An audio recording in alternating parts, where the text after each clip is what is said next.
Hola, ¿qué tal chicos? ¿Cómo están? Qué bueno que estén en clase. En esta ocasión vamos a revisar un tema propio de Física 2 llamada dilatación térmica. Vamos a estar revisando qué es la dilatación térmica, cuántos tipos de dilatación térmica existen, el coeficiente de dilatación, cómo obtenerlo y bueno, vamos a hacer algunos cálculos para ejemplificar cómo la podemos encontrar. Bien, continuamos. En tecnicismos propios de Física 2 se dice que la dilatación térmica es el cambio producido de un objeto derivado de la variación de temperatura. Pues la mayoría de estos objetos se dilatan al calentarse y se contraen al enfriarse. Es decir, cuando existe un aumento de temperatura, los objetos o las sustancias tienden a crecer. No crecen mucho, no crean que crece el doble o el triple, sin embargo sí hay un crecimiento proporcional, ¿sí? Caso contrario, cuando disminuye la temperatura, suelen contraerse, es decir, suelen decrecer.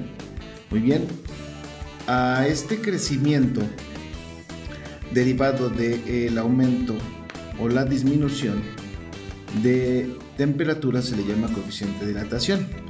Este coeficiente de dilatación, decíamos hace un momento, es el incremento relativo de longitud que presenta una varilla, independientemente de qué sustancia, con un largo inicial de 1 metro cuando su temperatura se eleva. Es decir, imaginemos pues que tengamos una varilla de cualquier material de 1 metro de longitud, ¿sí?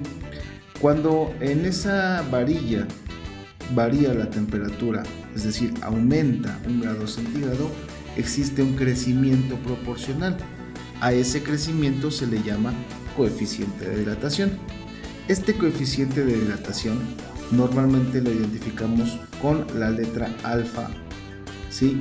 Y lo podemos calcular o lo podemos encontrar con la siguiente formulita: la longitud final menos la longitud inicial sobre la multiplicación de la longitud inicial por la temperatura final menos la temperatura inicial.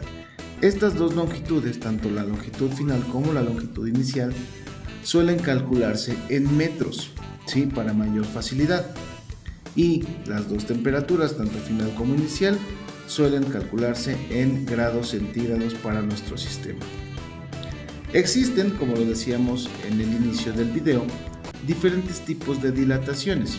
La primera de ellas, ya la dijimos, se llama dilatación lineal y decíamos que es el crecimiento lineal, es decir, en longitud hacia una sola dirección de cualquier sustancia cuando agregamos temperatura. Esta longitud la podemos calcular con la formulita que aparece ahí. La longitud final la podemos calcular multiplicando la longitud inicial por 1, que este 1 es constante en la fórmula, ¿sí? Más el coeficiente de dilatación del material que estamos utilizando, ¿sí? Este coeficiente de dilatación puede variar dependiendo del tipo de dilatación que nosotros queramos calcular. En este caso, para la dilatación lineal, vamos a identificar este coeficiente con la letra alfa, ¿sale? Esto multiplicado por la temperatura final menos la temperatura inicial. La segunda de ellas corresponde a la dilatación superficial y es el crecimiento tanto a lo largo como a lo ancho de una superficie, es decir, crece en área. Su área suele ser mayor cuando existe una variación de temperatura, es decir, cuando la temperatura aumenta, esta superficie cambia, ¿sale? Esta dilatación superficial la podemos calcular con una formulita muy similar a la de la dilatación lineal, ¿sí? Como el área es la que cambia, entonces nuestras variables también van a cambiar. El área final ya no es dilatación, longitud final, sino es área final, va a ser igual al área inicial por 1 más, y en esta formulita en particular, como en la que sigue, encontramos otro simbolito, ¿sí? El cual nos indica la dilatación superficial del material que estamos utilizando. ¿Sí? Insisto, este simbolito pertenece a la dilatación superficial y hay que tener mucho en cuenta esto, ya que solemos confundirnos con los coeficientes de dilatación de los diferentes materiales. ¿Sale? Cada símbolo representa una dilatación. Veíamos a alfa, que es dilatación lineal, veíamos a gamma, que es dilatación superficial, y en dilatación cúbica también será diferente el símbolo. ¿Sale? Todo esto por la temperatura final menos la temperatura inicial. Por último, la dilatación cúbica es el crecimiento de cualquier sustancia u objeto de forma volumétrica, es decir, crece tanto a lo largo como a lo ancho como a lo alto, ¿sí? De ahí que se llama volumétrica, ya que si nosotros tenemos unidades de longitud que son metros, si nosotros multiplicamos metro por metro por metro, que sería largo por ancho por alto, nos daría como resultado metros cúbicos. Y nosotros sabemos que los metros cúbicos es la unidad de medida del volumen. Entonces esta dilatación la podemos encontrar como dilatación cúbica o dilatación volumétrica. Y su formulita para calcularla es la que tenemos aquí. El volumen final de cualquier sustancia es igual al volumen inicial por 1, les decía que es constante, más, y también les decía que el coeficiente de dilatación en esta formulita cambia, ya que tenemos aquí la letra griega beta. ¿Sí? Esta letra griega nos indica que es coeficiente de dilatación volumétrica o cúbica, ¿sale? Por la temperatura final menos la temperatura inicial. Cada material, así como la densidad, tiene su propio coeficiente de dilatación. Su propio coeficiente de dilatación lineal, superficial o volumétrica. Para no estar calculando cada uno de nosotros los materiales o los diferentes materiales, existen algunas tablas que nos pueden ayudar a reconocer cada coeficiente de las diferentes sustancias. Tal es el caso de la tabla que tenemos en pantalla. En este caso, la tabla muestra el coeficiente de dilatación lineal de algunas sustancias, como lo son el aluminio, el vidrio, el plomo, el acero, ¿sí? Y nos dice exactamente el dato correcto de su coeficiente de dilatación. Si ponemos atención en la columna superior, en la columna derecha, perdón, en su parte superior, encontramos el símbolo de la dilatación lineal, que es la letra griega alfa, ¿sí? Y si mostramos, por ejemplo, la tabla de coeficientes de la dilatación superficial, encontramos sus coeficientes, así como el símbolo que corresponde a esta dilatación. ¿Sale? En esta tabla, por ejemplo, se encuentra el aluminio, el hierro, el cobre, el plomo, el acero, el vidrio también, pero el dato es muy diferente al de la tabla de dilatación lineal. También es el caso que existe una tabla para las sustancias de dilatación volumétrica y la podemos identificar por su símbolo de la letra griega beta. Esta letra griega nos indica que son dilataciones volumétricas. Muy bien, no se les olvide. Bueno, para terminar vamos a realizar un pequeño ejercicio, ¿sí? Para identificar dónde colocaremos cada dato que tenemos, así como los coeficientes. Bien, es muy sencillo, nos dice así: un puente de acero de 100 metros de largo a 8 grados centígrados aumenta su temperatura a 297 grados Kelvin. ¿Cuánto medirá su longitud? Cabe mencionar, o como tip, podemos observar que cuando el ejercicio nos dice aumenta su temperatura, nosotros sabemos que al aumentar su temperatura los materiales se dilatan, es decir, crecen. Por lo tanto, su longitud inicial va a ser diferente, va a ser mayor, ¿sí? Ya que, como lo dice el ejercicio, aumenta la temperatura. En caso de que dijese lo contrario, es decir, disminuye la temperatura, por ende nosotros identificamos que su longitud va a ser disminuida, ¿sí? O va a ser menor a la inicial.